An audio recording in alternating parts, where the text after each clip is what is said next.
Hi guys, I'm Chef Becky. Welcome to the Appleseeds Teaching Kitchen.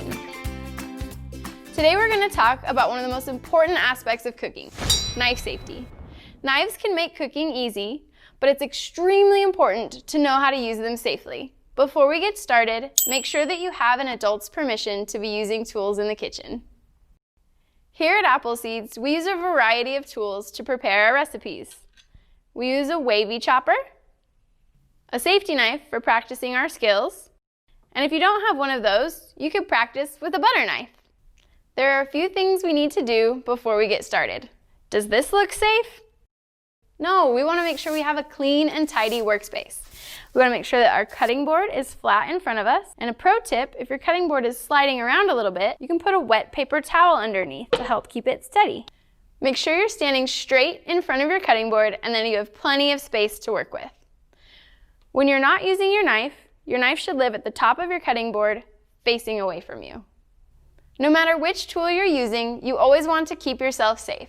So keep your eyes on the cutting board and stay focused. The kitchen is an awesome place, but definitely not a place to fool around.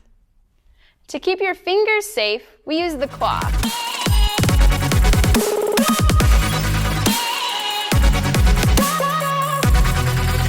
The claw! So hold up the hand that you do not write with. This is your claw hand. We use the claw to hold our veggies on the cutting board. Now we hold up the hand that you do write with, and this is your knife hand.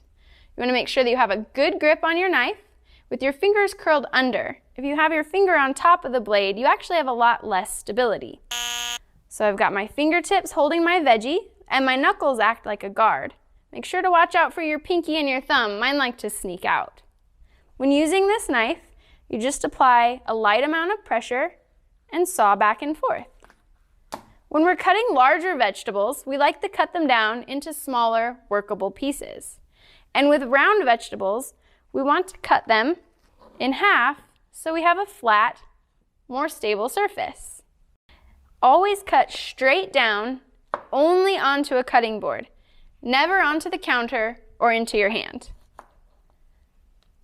And it's a good idea to keep our space tidy, so we have a prep bowl for the veggies that we've already cut, and a scraps bowl for the parts we won't be using.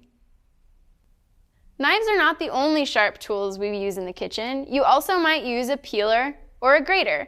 Make sure to use these tools just as carefully as you would a knife. Now that we know how to be safe in the kitchen, our next video will be all about reading recipes so we can really get cooking. We'll see you next time.